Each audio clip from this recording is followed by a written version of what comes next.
mayam bu ahan mamaktada ikokna kurumjari amadi taramnoksari piki channel pothaminasi khangminasi channel sina ngasi miyam da khudol tamjanabagi damak pudunu laksari ba topic asi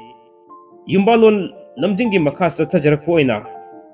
Yumbalonda nupi obisingna Chatnariba amadi Chatloidaba Lamchat amadi madugi fall habisigi mathangda ngasi amuk miyam da khudol tamjage ngasi gi thamjariba topic asi mamang thakta aina thamjakhiba imoinu imana yadaba nupisingi Lamchat haiba topic adugi makha sathajarak poina miyamna adu torogati kari fall lay adu torogati kari fall lay haibina singba kaya ama hangbirakhiba madugi makha sathajarak poina ngasi gi thamjariba topic asi miyam da khudol tamjarage haduna puduna laksabani ngasi gi thamjariba topic asi kharadi sangbi yai adubu tangai patna ai tangkak ani thokna thamjage ngasi gi oina ahan matangkak oina thamjage khudol tamjage Yumbalon gi manungsanna nupi oibisingna Chatnariba amadi Chatloidaba Lamchat amadi madugi fall kari kari no haibase miyam da khudol tamjage mingtaminasi ko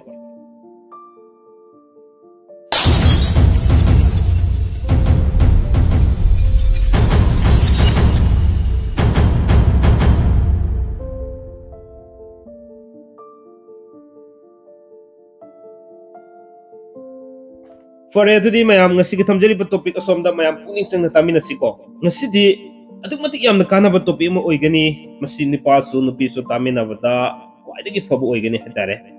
aduna nupi gi oiba topic oiba taragaso masidi Yumbalon ga mari lenaba topic ina nupasu nupisu loina makhaminaraga bab taminabada hena kanaba oigani hatare adubo sigumba nupisingna lorukadaba thodang amadi nupisingna chatliba makoigi Lamchat singse hana chalamba hana toramba taragasu ngasigi topic asi taminare harakanda simdokminabagi tajado lominaraga hena phaba afoba Yumbalon ama purakpada ekoi khunimaki yam sawrba thodang oiminasi habasima thamjage hanbase nupi oibisingna wangangbada khutki khudombi thillaga wangangba natragana kuba yauna wangangba kuba khuraga wangangbido sita sunatana wangangbada leimaida leisingaga penda buga loinana pena wangang thokpi nupi singse yamna puksel septabi nupi masing yambi oigani sita sunatana yumthong khuding yumnaibi nupi oigani hairiba nupi singse imoinu imana su pamdaba nupi oigani ani subada nupi oibisingna nupa nahada paudambi nupi di imung manung mahi yamna langba nupi yum panba nuaidaba nupi oigani nupi oibisingna yumthong khuding koina satuna migi mayumda phomganbi nupi di pochai achet akom yenganbi puksel sengdabi huranbi nupi oi nupi oibisingna fijet saksata oida nambi chatpadana makhwangna setpa panek makhol thokpi nupi di imung manung mangna taknabagi masakni haidana tambirami nupi oibisingna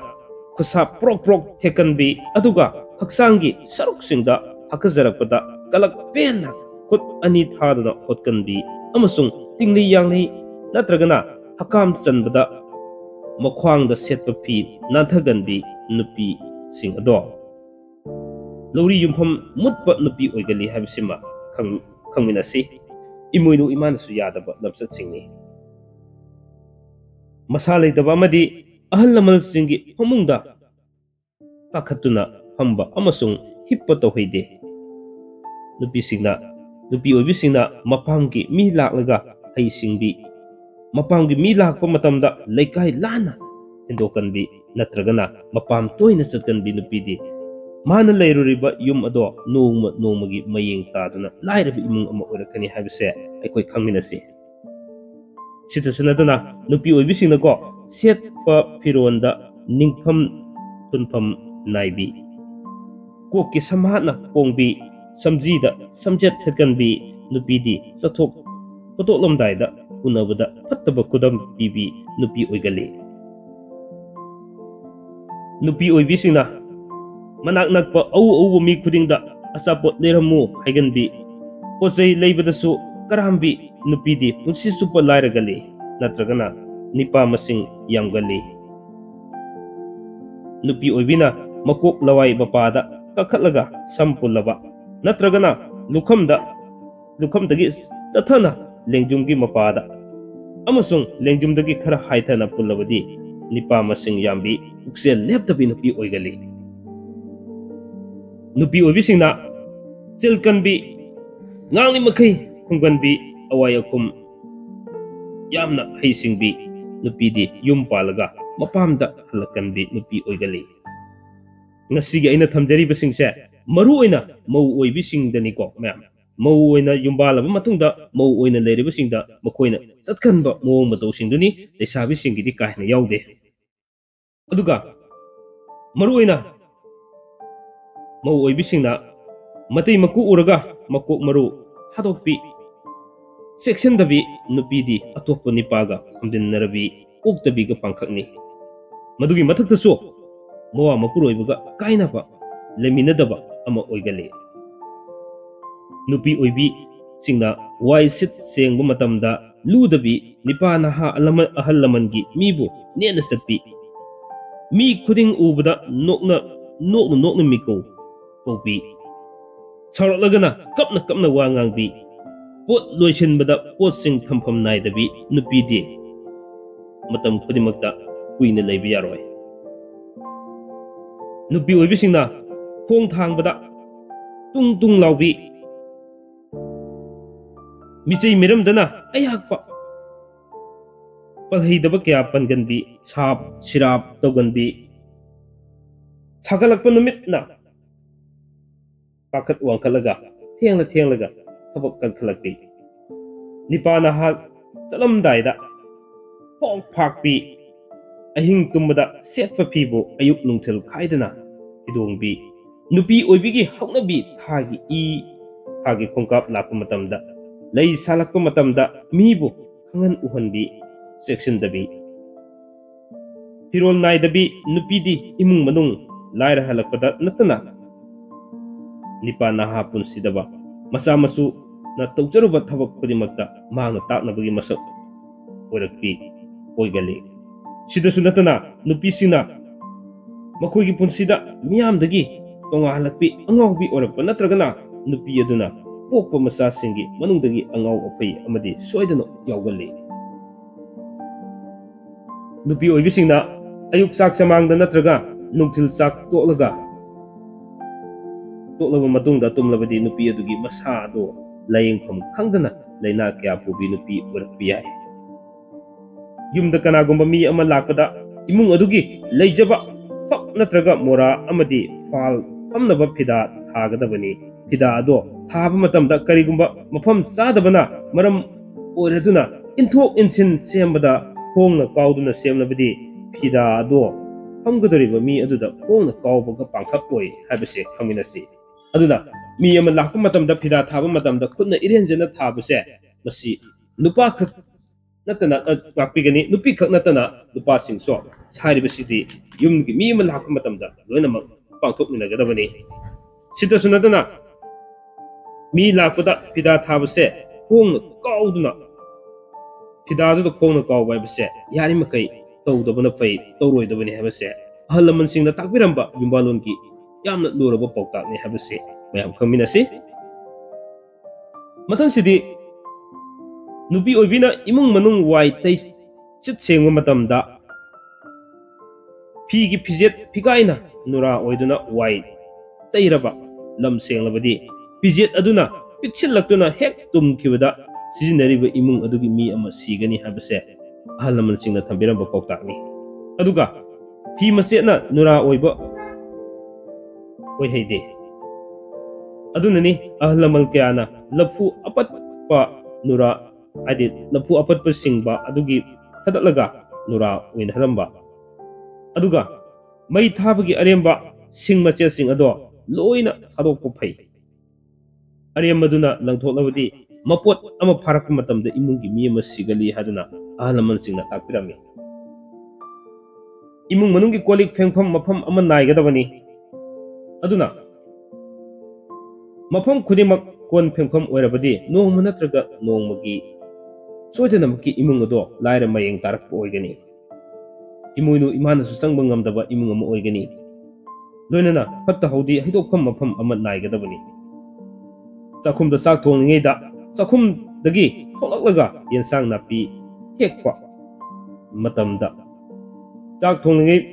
ꯊꯣꯡꯂꯤꯕ ꯃꯤ ꯑꯗꯨꯅ ꯏꯟꯁꯥꯡ ꯅꯥꯄꯤ ꯍꯦꯛꯄꯁꯦ ꯈ꯭ꯋꯥꯏꯗꯒꯤ ꯐꯠꯇꯕ ꯊꯕꯛ ꯑꯃꯅꯤ ꯑꯗꯨꯅ ꯁꯤꯒꯨꯝꯕꯁꯤ ꯍꯦꯛ ꯇꯧꯔꯛꯑꯕ ꯅꯨꯃꯤꯠ ꯈꯔꯅꯤꯒꯤ ꯃꯇꯨꯡꯗ ꯏꯃꯨꯡꯗꯨꯒꯤ ꯖꯤꯕ ꯄꯥꯟꯕ ꯑꯃꯗꯤ ꯁꯣꯏꯗꯅ ꯁꯤꯒꯅꯤ ꯐꯨꯡꯒꯥ ꯅꯠꯇ꯭ꯔꯒ ꯆꯥꯛꯈꯨꯝꯗ ꯋꯥꯏ ꯍꯥꯞꯂꯒ ꯃꯩ ꯌꯣꯛꯂꯝꯕ ꯑꯗꯣ ꯅꯣꯡꯉꯥꯜꯂꯒ ꯑꯗꯨ ꯆꯠꯊꯣꯛꯇꯅ ꯂꯩꯔꯝꯕꯗꯣ ꯏꯟꯁꯤꯟꯗꯅ ꯃꯩ ꯑꯗꯨ ꯀꯥꯝꯂꯕꯗꯤ ꯆꯤꯜ ꯄꯩꯕ ꯑꯣꯏꯒꯜꯂꯤ ꯑꯃꯗꯤ ꯃꯁꯤ ꯌꯥꯝꯅ ꯐꯠꯇꯕ ꯊꯕꯛꯅꯤ ꯈꯛ ꯇꯧꯔꯣꯏꯗꯕꯅꯤ ꯍꯥꯏꯕꯗꯤ ꯑꯩꯈꯣꯏꯅ ꯃꯩ ꯍꯧꯔꯤꯉꯩ ꯃꯇꯝꯗ ꯁꯣꯔꯅ ꯀꯥꯝꯕꯁꯦ ꯃꯁꯤ ꯌꯥꯝꯅ ꯐꯠꯇꯦ ꯐꯨꯡꯒꯥ ꯅꯠꯇ꯭ꯔꯒ ꯆꯥꯛꯈꯨꯝꯒꯤ ꯎꯠ ꯐꯠꯇ ꯍꯥꯎꯊꯤ ꯄꯦꯛꯊꯣꯛꯐꯝꯗ ꯁꯤꯡꯇꯦꯛ ꯌꯥꯎꯔꯤꯕ ꯁꯤꯡ ꯑꯗꯣ ꯃꯄꯣꯠ ꯍꯦꯛ ꯐꯥꯔꯛꯄ ꯃꯇꯝꯗ ꯏꯃꯨꯡ ꯑꯃꯒꯤ ꯃꯤ ꯁꯤꯒꯅꯤ ꯆꯥꯛꯈꯨꯝ ꯑꯃꯗꯤ ꯐꯨꯡꯒꯥꯒꯤ ꯎꯠ ꯄꯦꯛꯊꯣꯛꯄ ꯃꯩꯇꯥꯜ ꯌꯥꯎꯔꯕꯗꯤ ꯏꯃꯨꯡ ꯑꯗꯣ ꯎꯠꯀꯤ ꯃꯄꯩ ꯑꯣꯏꯅ ꯎꯠꯀꯨꯝꯅ ꯃꯨꯠꯂꯤ ꯃꯗꯨꯅ ꯃꯔꯝ ꯑꯣꯏꯗꯨꯅ ꯈꯛ ꯇꯧꯔꯣꯏꯗꯕꯅꯤ ꯅꯨꯄꯤ ꯑꯣꯏꯕꯤꯁꯤꯡꯅ ꯄꯣꯠ ꯂꯩꯕ ꯑꯃꯗꯤ ꯍꯦꯛꯄ ꯃꯇꯝꯗ ꯊꯨꯝꯃꯣꯛ ꯅꯠꯇ꯭ꯔꯒ ꯀꯔꯤꯒꯨꯝꯕ ꯄꯥꯇ꯭ꯔ ꯑꯃ ꯄꯣꯠꯆꯩꯁꯤꯡ ꯑꯗꯨ ꯍꯥꯞꯇꯕ ꯅꯠꯇ꯭ꯔꯒꯅ ꯄꯣꯠ ꯑꯗꯣ ꯐꯤꯀꯥꯎꯗ ꯑꯃꯗꯤ ꯏꯟꯅꯕ ꯁꯦꯠꯅꯕ ꯐꯤꯒꯤ ꯐꯤꯖꯤꯗ ꯄꯣꯠ ꯑꯗꯨ ꯌꯣꯝꯂꯒ ꯄꯨꯔꯛꯂꯕꯗꯤ ꯀꯣꯅꯨꯡꯒꯨꯝꯅ ꯏꯃꯨꯡ ꯅꯨꯡꯉꯥꯏꯔꯕ ꯏꯃꯨꯡ ꯑꯃ ꯑꯣꯏꯗꯨꯅꯁꯨ ꯅꯣꯡꯃꯗꯤ ꯆꯥꯅꯤꯡꯉꯥꯏ ꯊꯛꯅꯤꯡꯉꯥꯏ ꯂꯩꯔꯛꯇꯕ ꯄꯨꯟꯁꯤ ꯆꯨꯞꯄ ꯌꯥꯝꯅ ꯋꯥꯅ ꯂꯦꯟꯒꯗꯕ ꯃꯇꯝ ꯑꯃ ꯁꯣꯏꯗꯅ ꯂꯥꯛꯀꯅꯤ ꯍꯥꯏꯗꯨꯅ ꯑꯍꯜ ꯂꯃꯟꯁꯤꯡꯅ ꯊꯝꯕꯤꯔꯝꯃꯤ ꯌꯥꯝꯅ ꯐꯠꯇꯕ ꯊꯕꯛꯅꯤ ꯍꯥꯏꯕꯁꯤ ꯇꯥꯛꯄꯤꯔꯝꯃꯤ ꯌꯨꯝꯕꯥꯜ ꯀꯩꯕꯥꯜ ꯐꯖꯗꯕ ꯁꯨꯃꯥꯡ ꯊꯦꯂꯣꯡ ꯆꯥꯏꯕ ꯋꯥꯏꯁꯤꯠ ꯂꯝꯁꯦꯡꯗꯕ ꯌꯦꯅꯈꯥ ꯂꯨꯈꯥꯗ ꯑꯉꯥꯡꯒꯤ ꯑꯃꯥꯡ ꯑꯁꯣꯏ ꯐꯠꯇ ꯍꯥꯎꯊꯤ ꯏꯆꯥꯏ ꯆꯥꯏꯕ ꯁꯦꯠꯅ ꯏꯟꯅꯕ ꯐꯤꯔꯣꯜ ꯊꯝꯐꯝ ꯅꯥꯏꯗꯕ ꯏꯃꯨꯡꯗꯤ ꯅꯣꯡꯃ ꯅꯣꯡꯃꯒꯤ ꯂꯥꯏꯔꯔꯛꯀꯅꯤ ꯃꯗꯨꯅ ꯌꯥꯔꯤꯃꯈꯩ ꯈꯛ ꯇꯧꯔꯣꯏꯗꯕꯅꯤ ꯍꯧꯒꯩ ꯆꯦꯡꯒꯩ ꯄꯩꯗꯨꯅ ꯂꯩꯕ ꯅꯨꯡꯉꯥꯏꯕ ꯌꯥꯏꯐꯕ ꯏꯃꯨꯡ ꯑꯃ ꯑꯣꯏꯗꯨꯅꯁꯨ ꯅꯨꯄꯤ ꯑꯣꯏꯕꯤꯅ ꯅꯨꯃꯤꯠ ꯈꯨꯗꯤꯡꯒꯤ ꯁꯨꯝꯕꯜ ꯌꯥꯡꯀꯣꯛ ꯄꯥꯏꯔꯒ ꯅꯠꯇ꯭ꯔꯒ ꯏꯃꯨꯡꯗꯕꯨ ꯌꯥꯡꯀꯣꯛ ꯄꯨꯁꯤꯟꯗꯨꯅ ꯆꯦꯡ ꯐꯧ ꯈꯩꯔꯕꯗꯤ ꯏꯃꯨꯡ ꯑꯗꯨꯗꯤ ꯂꯥꯏꯔꯗꯅ ꯃꯥꯒꯤ ꯃꯄꯥ ꯂꯩꯇꯦ ꯇꯧꯍꯩꯗꯦ ꯃꯔꯝ ꯑꯗꯨꯅ ꯃꯉꯥꯅꯤ ꯇꯔꯥꯅꯤ ꯆꯥꯅꯕ ꯆꯦꯡ ꯐꯧ ꯅꯣꯡꯃꯗ ꯄꯨꯟꯅ ꯁꯨꯗꯨꯅ ꯅꯤꯡꯊꯤꯖꯅ ꯈꯞꯇꯣꯛꯂꯒ ꯆꯦꯡꯐꯨꯗ ꯊꯜꯅ ꯊꯝꯒꯗꯕꯅꯤ ꯆꯦꯡꯐꯨꯗꯒꯤ ꯆꯦꯡ ꯑꯣꯟꯕꯗ ꯃꯈꯣꯜ ꯊꯣꯛꯅ ꯑꯣꯜꯂꯕꯁꯨ ꯇꯧꯍꯩꯗꯦ ꯑꯗꯨꯒ ꯌꯨꯝꯒꯤ ꯊꯣꯡ ꯊꯣꯡꯅꯥꯎꯁꯨ ꯃꯈꯣꯜ ꯊꯣꯛꯅ ꯂꯣꯟꯕ ꯇꯧꯍꯩꯗꯦ ꯏꯃꯨꯡ ꯑꯗꯨꯒꯤ ꯂꯩꯖꯕ ꯈꯔꯅ ꯊꯣꯡ ꯊꯥꯛꯄꯗꯣ ꯂꯣꯏꯔꯒ ꯐꯨꯡꯒꯥ ꯂꯩꯔꯨꯗ ꯋꯥꯏ ꯁꯦꯡꯅ ꯁꯤꯠꯆꯤꯜꯂꯒ ꯃꯇꯦꯛ ꯈꯖꯤꯛꯇꯪ ꯋꯥꯏ ꯇꯩꯁꯤꯟꯖꯔꯒ ꯅꯠꯇ꯭ꯔꯒ ꯀꯔꯤꯒꯨꯝꯕ ꯄꯥꯇ꯭ꯔ ꯑꯃꯗ ꯊꯣꯡ ꯊꯥꯛꯂꯤꯕ ꯆꯥꯛ ꯌꯦꯟꯁꯥꯡ ꯑꯗꯣ ꯈꯔꯗꯪ ꯍꯥꯞꯂꯒ ꯅꯤꯇꯤꯒꯤ ꯀꯠꯆꯔꯕꯗꯤ ꯅꯨꯡꯉꯥꯏ ꯌꯥꯏꯐꯕ ꯇꯧꯖꯔꯤꯕ ꯈꯨꯗꯤꯡꯗ ꯀꯥꯟꯅꯕ ꯅꯣꯡꯃ ꯅꯣꯡꯃꯒꯤ ꯌꯥꯏꯐꯕ ꯑꯣꯏꯔꯛꯏ ꯍꯥꯏꯕꯗꯤ ꯑꯩꯈꯣꯏꯅ ꯆꯥꯛ ꯊꯣꯡꯂꯤꯕ ꯃꯇꯝ ꯈꯨꯗꯤꯡꯃꯛꯇ ꯐꯨꯡꯒꯥ ꯂꯩꯔꯨꯗ ꯅꯨꯡꯇꯤꯒꯤ ꯆꯥꯛ ꯈꯔ ꯀꯠꯄ ꯃꯁꯤ ꯌꯥꯝꯅ ꯐꯩ ꯍꯥꯏꯕꯅꯤ ꯌꯥꯝꯅ ꯁꯦꯡꯅ ꯈꯔ ꯇꯩꯊꯣꯛꯑꯒꯀꯣ ꯃꯁꯤ ꯍꯧꯖꯤꯛ ꯍꯥꯏꯔꯤꯕꯁꯤꯡꯁꯦ ꯍꯧꯖꯤꯛꯀꯤ ꯑꯣꯏꯅꯗꯤ ꯍꯧꯖꯤꯛꯀꯤ ꯂꯩꯕꯤꯔꯤꯕ ꯑꯩꯈꯣꯏꯒꯤ ꯃꯧꯁꯤꯡꯗꯗꯤ ꯌꯥꯝꯅ ꯑꯋꯥꯕ ꯑꯃ ꯑꯣꯏꯔꯒꯅꯤ ꯍꯥꯏꯇꯥꯔꯦ ꯃꯃꯥꯡꯉꯩꯗꯗꯤ ꯌꯥꯝꯅ ꯆꯠꯅꯔꯝꯕꯁꯤꯡꯅꯤ ꯑꯗꯨꯕꯨ ꯈꯔ ꯃꯈꯩꯗꯤ ꯑꯩꯈꯣꯏ ꯇꯧꯃꯤꯟꯅꯕ ꯇꯉꯥꯏ ꯐꯗꯦ ꯍꯥꯏꯕꯁꯦ ꯑꯩ ꯊꯝꯖꯒꯦ ꯁꯤꯗꯁꯨ ꯅꯠꯇꯅ ꯃꯈꯥ ꯈꯔ ꯁꯝꯊꯖꯔꯛꯈꯤꯒꯦ ꯌꯥꯝꯅ ꯁꯥꯡꯅ ꯂꯩ ꯏꯃꯣꯏꯅꯨ ꯏꯃꯥꯅ ꯌꯥꯗꯕ ꯀꯩꯅꯣꯁꯤꯡꯁꯦ ꯅꯨꯄꯤ ꯑꯣꯏꯕꯤꯒꯤ ꯂꯝꯆꯠꯁꯤꯡꯁꯦ ꯑꯃꯗꯤ ꯌꯥꯝꯅ ꯂꯩ ꯑꯗꯨ ꯃꯌꯥꯝꯁꯤꯡꯒꯤ ꯃꯅꯨꯡꯗ ꯍꯥꯏꯔꯤꯕꯁꯤꯡ ꯈꯔꯁꯤꯗꯤ ꯑꯩꯈꯣꯏꯅ ꯇꯧꯕ ꯌꯥꯕ ꯉꯝꯒꯗꯕ ꯈꯔꯗꯤ ꯑꯗꯨꯃꯛ ꯑꯩꯈꯣꯏ ꯇꯧꯃꯤꯟꯅꯁꯤ ꯍꯥꯏꯕꯁꯤ ꯊꯝꯖꯒꯦ ꯅꯨꯄꯤ ꯑꯣꯏꯕꯤꯅ ꯃꯆꯥ ꯃꯁꯨꯕꯨ ꯄꯨꯡ ꯑꯃꯒꯤ ꯃꯅꯨꯡꯗ 3 ꯊꯤꯖꯤꯟꯒꯗꯕꯅꯤ ꯑꯄꯤꯛꯄ ꯑꯉꯥꯡꯅ ꯑꯃꯥꯡ ꯑꯁꯣꯏ ꯐꯠꯇ ꯍꯥꯎꯊꯤ ꯇꯧꯕ ꯂꯣꯏꯔꯕ ꯃꯇꯨꯡꯗ ꯏꯁꯤꯡꯅ ꯆꯥꯝꯊꯣꯛꯄ ꯂꯣꯏꯔꯒ ꯑꯀꯪꯕ ꯐꯤ ꯑꯃꯅ ꯅꯤꯡꯊꯤꯖꯅ ꯇꯩꯊꯣꯛꯄꯤꯒꯗꯕꯅꯤ ꯃꯗꯨꯗꯤ ꯅꯠꯇꯅ ꯃꯁꯥꯗ ꯁꯤꯖꯤꯟꯅꯔꯤꯕ ꯐꯅꯦꯛ ꯅꯠꯇ꯭ꯔꯒ ꯏꯅꯐꯤꯒꯤ ꯐꯤꯖꯤꯅ ꯇꯩꯊꯣꯛꯂꯕꯗꯤ ꯏꯃꯨꯡ ꯑꯗꯨ ꯌꯥꯝꯅ ꯊꯨꯅ ꯂꯥꯏꯔꯕ ꯏꯃꯨꯡ ꯑꯃ ꯑꯣꯏꯔꯛꯏ ꯂꯣꯏꯅꯅ ꯑꯉꯥꯡ ꯑꯗꯨꯅ ꯑꯃꯥꯡ ꯑꯁꯣꯏ ꯇꯧꯔꯝꯕꯗꯣ ꯃꯐꯝ ꯆꯥꯔꯕꯁꯨ ꯆꯥꯗ꯭ꯔꯕꯁꯨ ꯈꯨꯗꯛꯇ ꯁꯦꯡꯗꯣꯛꯀꯗꯕꯅꯤ ꯅꯨꯄꯤ ꯑꯣꯏꯕꯤꯁꯤꯡꯅ ꯍꯥꯏꯕꯗꯤ ꯃꯔꯨꯑꯣꯏꯅ ꯃꯧꯁꯤꯡꯅ ꯋꯥꯏꯇꯩ ꯂꯝꯁꯦꯡꯕꯗ ꯁꯤꯖꯤꯟꯅꯕ ꯁꯨꯝꯖꯤꯠ ꯅꯨꯔꯥꯁꯤꯡ ꯑꯍꯜ ꯂꯃꯟ ꯑꯃꯗꯤ ꯅꯨꯄꯥ ꯅꯍꯥꯟ ꯑꯌꯨꯛ ꯌꯥꯍꯧꯔꯛꯄ ꯑꯃꯗꯤ ꯊꯕꯛ ꯆꯠꯂꯝꯗꯥꯏꯗ ꯎꯍꯟꯕ ꯇꯧꯍꯩꯗꯦ ꯎꯔꯒ ꯆꯠꯂꯕꯗꯤ ꯅꯨꯃꯤꯠ ꯑꯗꯨꯒꯤ ꯑꯣꯏꯅ ꯃꯥꯡꯅ ꯇꯥꯛꯅꯕꯒꯤ ꯃꯁꯛ ꯑꯣꯏ ꯍꯥꯏꯗꯨꯅ ꯈꯪꯍꯟꯕꯤꯔꯝꯃꯤ ꯏꯃꯨꯡ ꯃꯅꯨꯡ ꯋꯥꯏꯁꯤꯠ ꯂꯝꯁꯦꯡꯕꯗ ꯁꯤꯖꯤꯟꯅꯕ ꯁꯨꯝꯖꯤꯠ ꯑꯗꯣ ꯑꯇꯦꯛꯄ ꯃꯆꯩ ꯌꯥꯎꯕꯗꯒꯤ wai sitpada makhol tholabadi imung adugi tawjaruba kudimak mang taknabagi masak oy nupi obina masad setliba phanek adu natana atai phi macha ama fawba yauduna konthong wang lalabadi atopa nipa amaga nataba sajat chattuga sapmanai maduna masi matam kudimakta tawroidabani naptil sitpada makhol hobi nupidi yum pandribi lesabi oiragana nipa pangba wagani yum palaba oiragana yumlon kaironaba mi singa tinaba yadabi lekai yamna khanaganbi nupi oigali ahingda white sit lamseng bagi phattaba haudi ado mafam sana tasallaga thamgadabani imungda mapal lana langthokpa yade numidangi matamda ayuk nungthinda white sit lamseng ba